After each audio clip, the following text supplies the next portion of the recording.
You're listening to In-Depth SEO. In-depth conversations on how search, content, and AI really work. Welcome to SEO Deep Dive. It's genuinely good to be here. I have to say, looking at the stack of research we have on the table today, I feel a little bit like we are standing on the edge of a cliff. Or maybe, to be more accurate, we have already jumped off and we are frantically trying to sew a parachute together before we hit the ground. That is a very vivid image to start with. Yeah. But honestly, given the state of the internet right now, it's not entirely inaccurate. Yeah. I mean, if you're working in digital marketing or content or just running any kind of business online, the ground has completely shifted beneath your feet. Right. It's a different world. Let's set the scene for everyone listening. It is February 2026. And the way we search, the way we find information, it has fundamentally totally changed from just a few years ago. We aren't just typing keywords into a box and getting 10 blue links anymore. Oh, not at all. That era feels like black and white television now. Absolutely. We've moved from the era of search to the era of synthesis. And I think that's the key word for today's entire discussion. Synthesis. Synthesis. And the sources we're diving into today, and we've got some heavy hitters here, reports from the Digital Bloom, really technical breakdowns from Brandy AI, and some fascinating deep dives from AABM agency. They all point to this massive shift. They're calling it the digital visibility crisis. It is a crisis if you're clinging to the old ways, certainly. Yeah. I mean, you can't use the 2020 playbook anymore. The data is pretty stark. We are looking at projections that traditional search traffic, actual humans clicking through to websites, is set to fall by over 40%. 40%. All because of tools like ChatGPT, Gemini, and those ubiquitous Google AI overviews that are at the top of every search now. Let's just pause on that for a second. Yeah. 40%. That is a massive chunk of the internet economy just vanishing from analytics reports. If you're a business that relies on organic search, losing nearly half your traffic, that sounds like an extinction level event. It does feel that way. And I think a lot of people are panicking. But here's the nuance that people miss when they do panic. The traffic isn't vanishing into thin air. It's being displaced. The users are still there. They are still asking questions. They just aren't visiting our websites to get the answers anymore. Exactly. Because the answer is coming directly to them. Right. And that's really the mission of today's deep dive, isn't it? We are going to unpack how to survive this zero-click era. We're going to talk about shifting from good old-fashioned SEO, search engine optimization, to this new beast called GEO. Generative Engine Optimization. GEO. It sounds like a car model from the 90s, but I know it's much more high-tech than that. It is a necessary evolution. Mm-hmm. And I think of it this way. If SEO is about convincing a robot, a little spider, to rank your library book on the right shelf. Okay, I'm with you. GEO is about teaching the librarian, the AI, to quote your book directly when someone comes in and asks a question. You want to be the citation. You don't just want to be a link on a list anymore. I love that analogy. You want to be the source, not just an option. Okay, let's unpack the zero-click reality first, because I think for a lot of people, they see the headlines, but maybe they haven't felt the full impact yet, or, well, maybe they're just in denial. Denial is a very comfortable place, but it's not a profitable one. Yeah. Let's look at the numbers. We're seeing nearly 60% of searches now end without a click. 60%. That means the user gets what they need right there on the results page or inside the chatbot interface. The journey ends there. Let's make this real with a scenario. I want to walk through a logical example here because I think that really brings it home. Imagine you are a small business owner. Let's rewind the clock. It is 2020. You need a new CRM, customer relationship management software. What do you do? In 2020, that's easy. You go to Google, you type in best CRM for small business. You probably see a bunch of ads at the top, which you scroll right past. Then you open 3 or 4 tabs. Maybe a review site like Capterra, maybe a blog from HubSpot, maybe a competitor like Salesforce. You spend 20 minutes reading, comparing features, you're looking at pricing pages. It's a whole research project. Exactly. You are giving traffic your precious attention to 3 or 4 different websites. You are browsing, you are clicking. Now, fast forward to today, February 2026. Same business owner, same exact need. Today, the behavior is completely different. You open ChatGPT, or maybe you use the AI integration right in your browser, and you don't type a keyword. You type a prompt, a conversation. It's more specific. Way more specific. You say, what's the best CRM for a small business with under 10 employees and a really tight budget that needs to integrate with QuickBooks? Right. It's a full sentence. It's a conversation. And the AI processes that. It doesn't give you a list of links to go read. It gives you a synthesized summary. It says, okay, for your size and budget, HubSpot is good for scalability, but you might want to look at Zoho or Pipedrive for cost efficiency. In fact, here's a comparison table of their key features and their QuickBooks integration quality. And boom, there's your answer. You close the tab. You never visited HubSpot's blog. You never visited Zoho's website. You got the value, but the content creators, the brands, they didn't get the traffic. Precisely. And that is the heart of the visibility crisis. You, the user, are completely satisfied. But the ecosystem that created all that information, that wrote all those blog posts and reviews, it's been bypassed entirely. And we actually have a massive example of this in the source material. A victim, if you will, though that sounds a bit dramatic. But let's talk about HubSpot. Oh, it is a fascinating case study. I mean, it's almost poetic because HubSpot literally wrote the book on inbound marketing. Their whole strategy for 15 years was write helpful blog posts, get traffic, convert leads. They were the kings of this. They dominated everything. You couldn't search for something simple like how to write a resignation letter or best email subject lines without hitting a HubSpot article on the first page. They were just everywhere. Right. And it worked beautifully. But according to the data we're seeing from the ABM agency, HubSpot is now reporting that just roughly 10% of their leads are coming from that blog traffic. 10%. For HubSpot, that used to be their bread and butter. That is a staggering drop. It was the majority of their pipeline for years. But think about those queries you just mentioned. How to write a resignation letter. That is exactly the kind of broad informational query that AI models can answer perfectly in 2 seconds. There is zero reason for a human to click a link for that anymore. So their entire strategy of dominating those high-volume, generic keywords, it kind of backfired in the AI age. I wouldn't say it backfired, but it just became obsolete. It's like building the world's best horse-drawn carriage in 1910. The craftsmanship is amazing, but the world has moved on.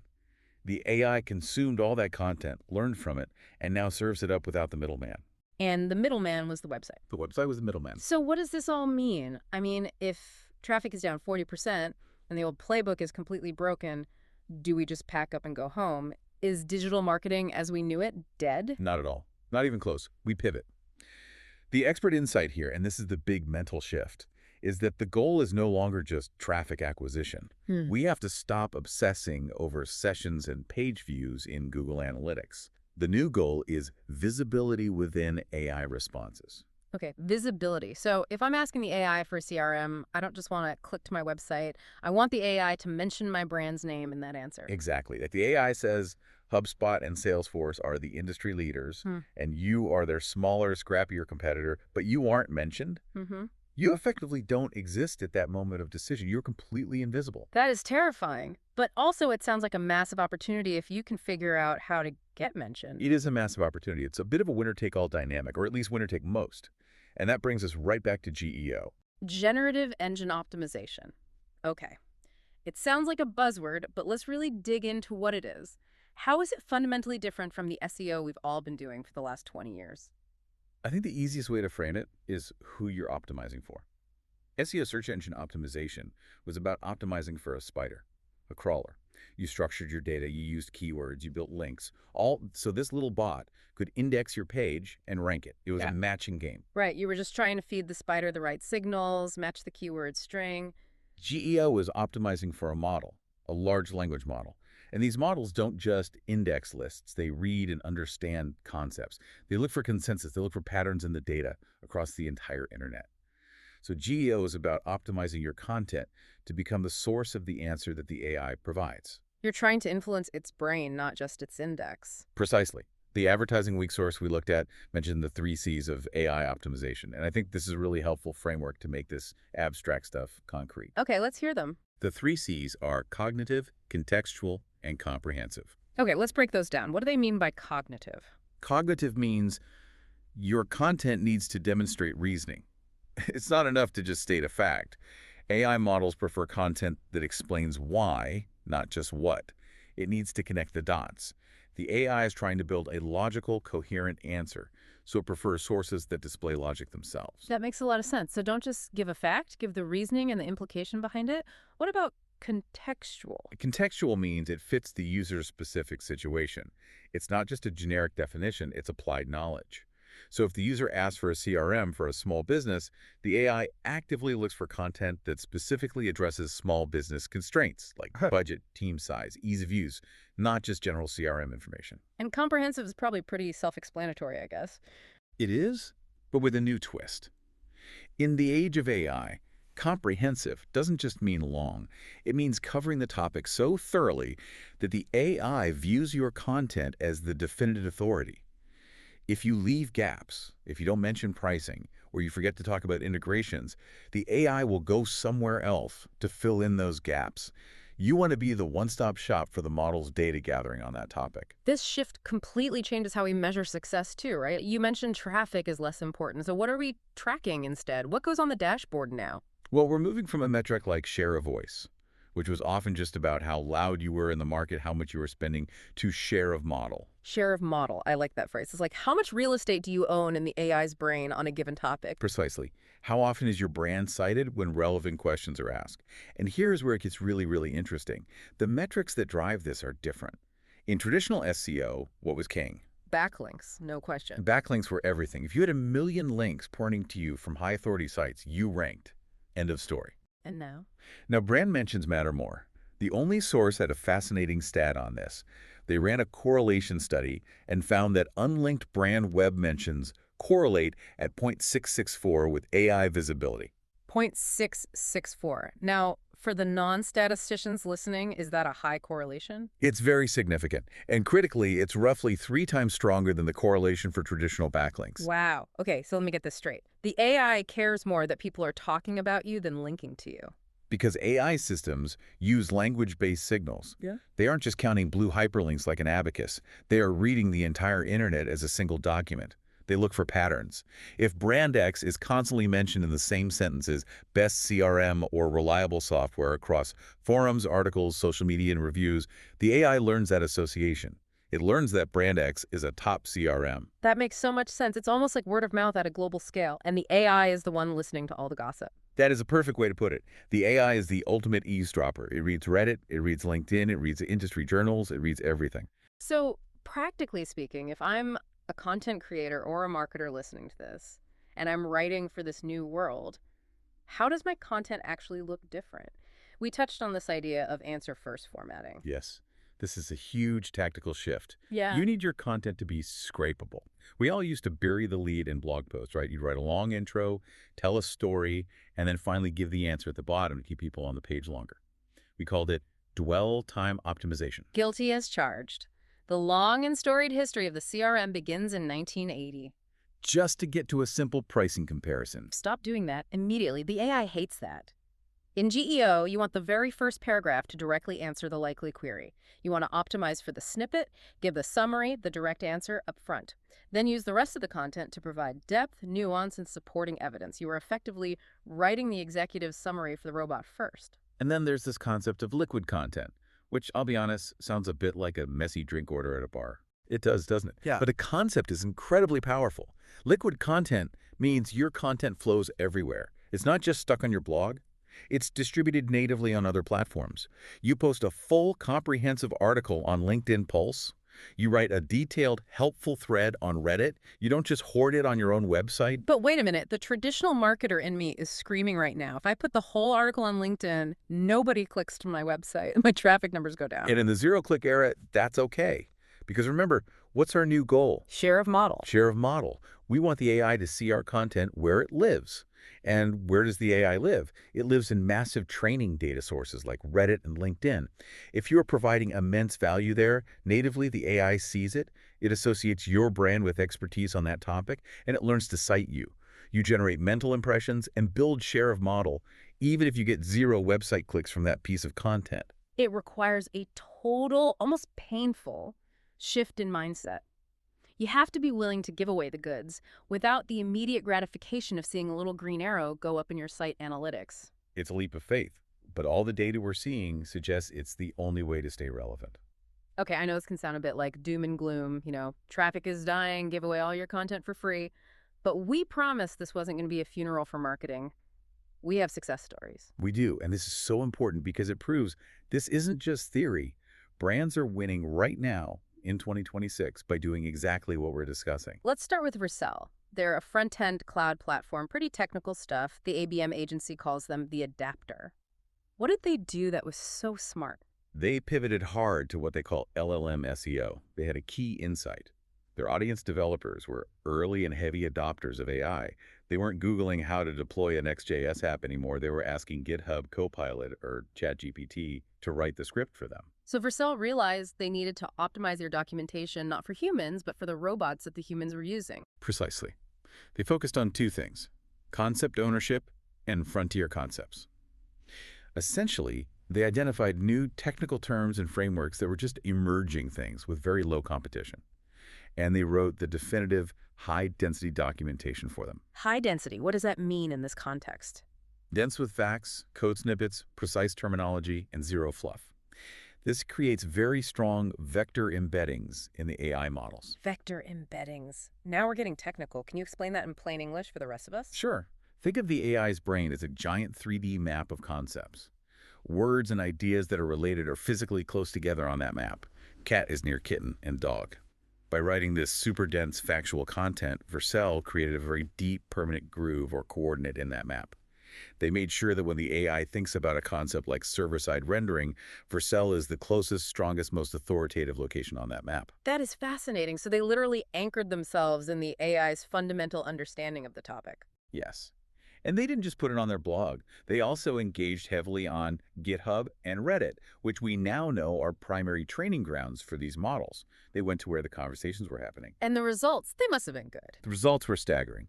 A 22x increase in organic traffic in 12 months. 22 times. And more importantly, a 5x increase in marketing qualified leads or NQLs. 22x traffic in a world where we're being told traffic is dropping 40%.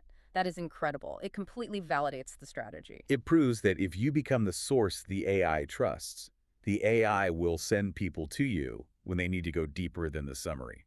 You become the destination for expertise. Okay, let's look at another one. Fly homes. They're in real estate. That is a notoriously tough market, and AI is often bad at real estate prices because they change so quickly. It's super competitive. Yeah. But Flyhomes found a brilliant gap in the AI's knowledge. They realized that while AI is good at general advice, it's really bad at specific, localized, structured data. It hallucinates. It just makes up numbers. So Flyhomes decided to be the source of truth, the thing the AI couldn't make up. Exactly. And they went all in. They expanded their site from 10,000 pages to over 425,000 pages. 425,000 pages. That is a lot of pages. It is.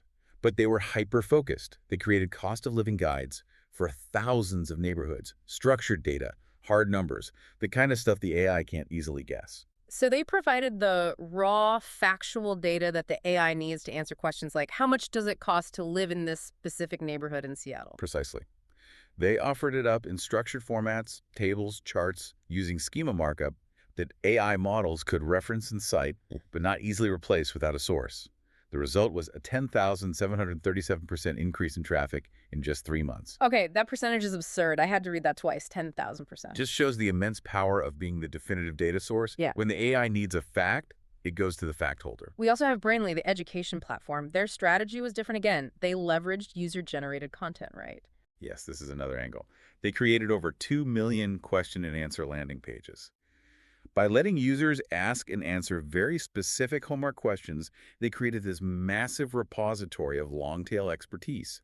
They essentially crowdsourced their content moat and tripled their keyword rankings year over year. And Bruce Clay, they're an SEO agency themselves, so they better know what they're doing. They practice what they preach. They went the deep B2B expertise route. They created glossary pages and highly technical tutorials, not just what is SEO, but deep dives into things like log file analysis or schema for enterprise. They saw a 367% increase in organic traffic over 17 months. I want to throw in one more example because I think our listeners might be thinking this is all for big tech companies or massive publishers. What about that San Diego med spa from the case study? This is a great Main Street example. A local business. They have a low domain authority compared to national health sites like WebMD or Healthline. They wanted to rank for Botox and fillers in their area. And normally you'd think they have absolutely no chance against the WebMDs of the world. Right. WebMD has massive domain authority, this old SEO metric of overall site strength. But the MedSpa didn't try to be the world authority on Botox. They built a topical map, specifically around their services in their geographic area. They went deep, not wide. So instead of having one general page on Botox, they had 20. Exactly. They had pages on Botox for men, Botox aftercare tips, Botox versus fillers for lips, average Botox pricing in San Diego. They covered the topic exhaustively from every possible local angle. And within 3 months, their posts started appearing in Google AI overviews, and they were outranking those high DA national sites for local queries. That is the key right there. Went deep, not wide. That transitions us perfectly into our next big topic, topical authority. This is the core strategy for 2026 and beyond. If you take one thing away from this, this is it. So define topical authority for us. It sounds like what it is, but how is it really different from just having a strong website? Okay, think of the difference between Amazon and a specialized local bike shop. If you want to buy mountain bike gifts, Amazon sells them. They have huge domain authority because they are a massive trusted site.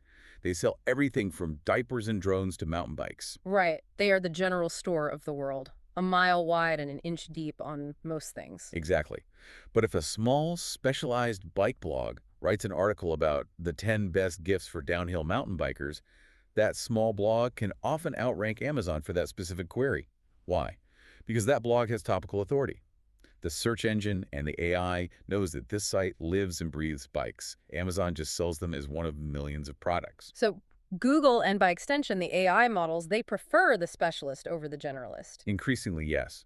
Especially for complex topics. They want expertise. They trust the deep diver more than the surface skimmer. So how do we build this? How do we build the architecture for topical authority? The sources all talk about the hub and spoke model. This is the practical implementation. It's a blueprint. You start with a pillar page. This is your hub. It's a comprehensive, long-form resource, maybe 2,000 to 4,000 words, that covers a broad topic. Let's use project management as our example. Okay, so a giant, definitive guide to everything project management. But that's not enough on its own. That's just a big article. The magic happens when you create the cluster content. These are the spokes of your wheel. Yeah. You write 10, 15, maybe 20 supporting articles that dive deep into specific subtopics. Like what? Project management for small business, a guide to project management certifications, the benefits of agile versus waterfall project management, top 5 project management software tools. And here is the secret sauce, right? You can't just write them and let them sit there. You have to link them all together. Internal linking is the connective tissue. It's what turns a pile of bricks into a house. You link from the pillar page out to all the cluster pages, and every cluster page links back to the pillar. This architecture sends a massive signal to Google and the AI models. It says, hey, these pages are all related. We aren't just a blog, we are an encyclopedia on this topic. It's like building a spider web where every single thread makes the whole thing stronger and more visible. And the stats back this up completely. The Avery source found that sites with clear topic clusters see, on average, 30% more organic traffic. And Keyword Insights found that pages with high topical authority gain traffic 57% faster than pages on sites without it. So if you're listening to this right now and you have a blog with just a random collection of articles, one about your company picnic, one about a new product feature, one about some industry news, you're doing it wrong. You're scattering your energy. You need to cluster your expertise. I really like the wrong way, right way scenario for this. The wrong way is writing one single post called Best Project Management Software and just hoping for the best. That's a lottery ticket. You might win, but you probably won't. The right way is building a library. You create that central guide on project management, and then you link it to all those deep dive sub-articles on benefits, tools, methodologies, student guides, etc. That creates a gravitational pull for the AI that is almost impossible to ignore. This connects directly to something else that seems a bit abstract at first, but it's super important. Entity SEO. Ah, yes, the shift from strings to things. Strings to things. Explain that phrase for us. For a long, long time, search engines worked by matching strings of text. If you type the string running shoes, it looked for pages with the words running shoes on them. It's literally just pattern matching letters. Simple keyword matching. Right. But now, with the knowledge graph and the rise of AI, they look for things, or what we call entities. An entity is a distinct object, person, place, or concept that the AI understands. It knows that Nike is an organization. It knows that Michael Jordan is a person. It knows that Chicago is a place.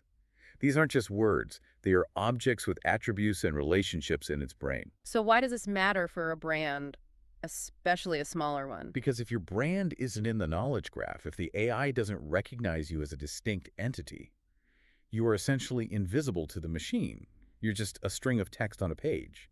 You aren't real to it. You want the AI to know you are a company that provides a service, not just a word that appears in articles about that service. Exactly. There was that big Google update in March 2024 that penalized something like 87% of YMYL sites, that's your money or your life sites, so finance, health, legal, that lacked what they called first-hand expertise signals. A huge part of that was they weren't recognized as authoritative entities. So how do we do it? How do we teach the AI who we are? How do we effectively hand the knowledge graph our business card? There are two main ways. The first is the technical direct route, structured data. You use schema.org markup code on your website to explicitly tell the crawler, "Hi, we're an organization. Here is our official logo. Here are our social media profiles. This is our CEO, who is a person." You're literally speaking its language and spoon-feeding it the facts. Yes. The second way is more organic, and it goes back to what we said about brand mentions. It's called co-occurrence. You want your brand name to appear alongside the names of your established competitors in authoritative text around the web. So if I'm a new CRM software, I actually want an industry blog to mention me in the same sentence as Salesforce and HubSpot. Absolutely. You want to be in the neighborhood? If a respected article says the top CRMs in the market include Salesforce, HubSpot, and your brand, the AI learns that you belong in that category. It builds that mental association.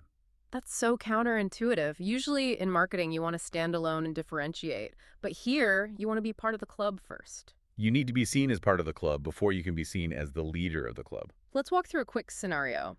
I'm selling, say, inventory management software. Okay. If a user asks an AI, what are the best inventory tools for an e-commerce store? Yeah.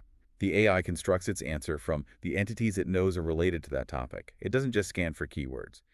If you have successfully established your brand as an entity in the knowledge graph for inventory software, you have a high chance of being cited. If you're just a keyword on a blog post, you probably won't be. That is a crucial distinction. It really feels like we're moving from gaming the system with keywords to establishing your identity with the machine. That's a beautiful way to put it. Identity is the new ranking factor. But here is the big, scary problem. AI can generate content instantly. It can write a comprehensive guide to project management in, 30 seconds? So if we are all out here building these content clusters, aren't we just competing with the AI itself? That is the commodity content trap. And it's a real danger.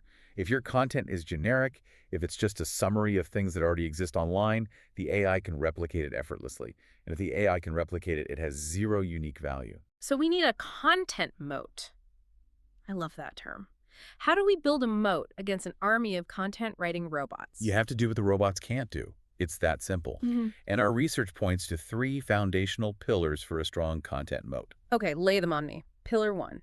Unique experience. AI can simulate expertise by summarizing everything it's read, but it can't live a life.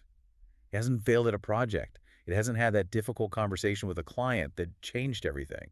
It hasn't worked late on a Friday night to fix a critical bug. So tell human stories. Here is how we completely screwed up this implementation, and here are the 3 painful lessons we learned. Exactly. Personal stories, specific failures, detailed experiments. AI cannot authentically replicate that.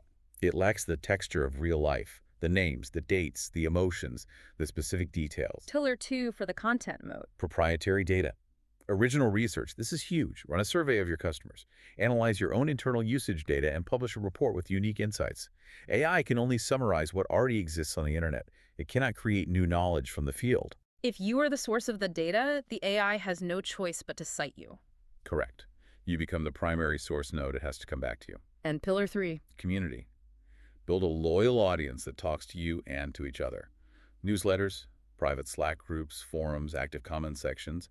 This creates a feedback loop and a source of unique conversations and insights that AI can't access. The human element, in all its forms, is the ultimate moat. This brings up what the sources call the velocity paradox, which I think is a struggle for every content team right now. Yes, it's a real tension. Yeah. On one hand, you need to publish more content to build that topical authority we just talked about. You need all those spokes for your hub. But on the other hand, if you just churn out generic AI-assisted junk to hit a quota, you have no moat. Your content is worthless. That's the paradox. The recommendation we're seeing is to adopt a hybrid approach. Use AI for the grunt work, for the research, the outlining, the first drafts, the clustering of ideas, but always, always use humans for the final layer of expertise, voice, and unique experience. Don't let the AI write the final draft. Use the robot to build the frame of the house, but let the human be the interior designer and painter. I like that. That's a great way to think about it. Okay, so we're doing all this hard work. We're building these massive topic clusters. We're sharing our vulnerable stories. We're defining our entity with schema.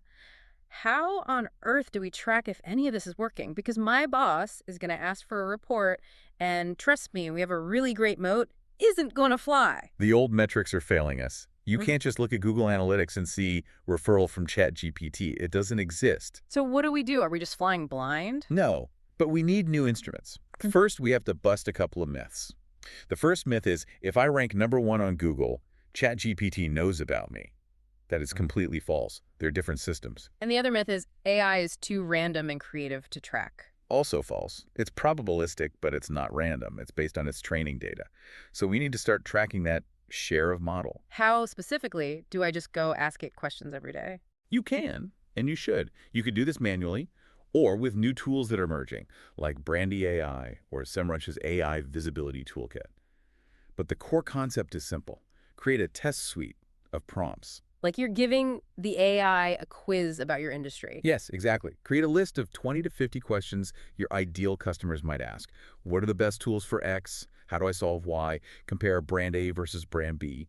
And then you run those exact prompts through ChatGPT, Claude, and Perplexity every month. And you just record the answers in a spreadsheet? You record if your brand is mentioned. Yeah. You record the sentiment. Is the AI saying positive, negative, or neutral things? You record the position. Are you listed first or last in a list?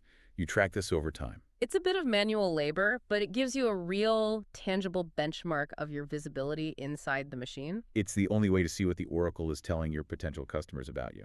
And you mentioned tools are starting to pop up to automate this. Yes, the market is adapting fast. Tools are being built right now that will scrape these AI answers at scale and give you a visibility score and track it over time, just like we used to track keyword rankings. So we've covered the now. This is the reality of 2026. Let's look over the horizon a little. What's coming next? What should we be preparing for? Multimodal search is the next big frontier. Multimodal. You mean more than just text? Way more than just text. It's video, images, and voice search all rolled into one. And we are seeing that video content in particular is remarkably resistant to AI summarization. That's interesting. Why is that? The AI can read a 5,000-word blog post in a nanosecond, but watching a 10-minute video, it's harder for it to just strip mine the value. It's getting better at transcribing and understanding it, but video drives high human engagement and builds a personal connection that text often doesn't. You see a face, you hear a voice. Also, from a technical standpoint, optimizing your images and videos with descriptive alt text and structured data is becoming huge for visual and voice search. And we're also seeing a shift in who even owns SEO within a company, right? It's moving out of just the marketing department and into RevOps. Revenue operations, yes. Because SEO isn't just about brand awareness or traffic anymore. It has to be about pipeline contribution.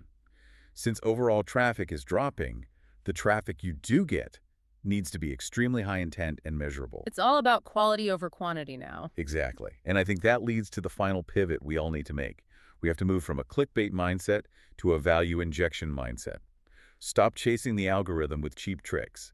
Start patiently and consistently feeding the knowledge graph. Feed the knowledge graph. That definitely sounds like it should be on a t-shirt in our industry. It absolutely should be. Okay, we have covered a massive amount of ground today. I mean, from the zero-click crisis to the GEO framework, success stories like Vercel and that local med spa, building topical authority, and literally teaching the AI who we are as an entity. It's a lot, but when you lay it all out, the roadmap is actually quite clear. It's not a mystery. Let's try to summarize the journey for our listener who is maybe feeling a mix of exhaustion and inspiration right now. What are the key takeaways? The journey is this. The world has changed. Traffic is falling, but the opportunity for true experts is rising. The key to success is no longer just about keywords and backlinks. It is about three things. 1, topical authority, going deeper and being more helpful than anyone else on your specific subject. 2, entity consistency, making sure the AI and the knowledge graph know exactly who you are, what you do, and why you're an authority. And 3, And 3, content moats, creating that unique human, data-rich content that machines simply cannot replicate. If you do those three things, you don't just survive the zero-click era. It sounds like you can actually thrive in it. You become the default answer. You become the one they cite. I want to leave our listeners with one final provocative thought, something for them to chew on while they're commuting or walking the dog after this. I love it. Here is the question I want you to ask yourself. Be really honest. Mm-hmm. In a world where the AI answers the user's question perfectly, without them ever needing to visit your site, Yeah. is your brand strong enough that the user will search for you by name anyway? Ooh, that's a heavy one. Because if the AI gives them the generic answer, the only reason they come to your website is because they want you. They don't just want an answer. They want your answer, your perspective, your data. So, brand search volume. That's the ultimate proof of work in an AI world. It is. It is the ultimate validation that you've built something that matters beyond just the algorithm. That is powerful. Focus on the human, build the brand, and the robots will follow. Exactly. Thank you so much for this deep dive. My brain is full, but in a very good way. I feel like I have a map now. My pleasure. It's a brave new world out there, but it's an exciting one. It certainly is. Thanks for listening to the deep dive. Good luck feeding the knowledge graph, and we'll see you next time. Thanks for listening to In-Depth SEO. If this episode added a new perspective, visit indepthseo.com for more thoughtful conversations on how search really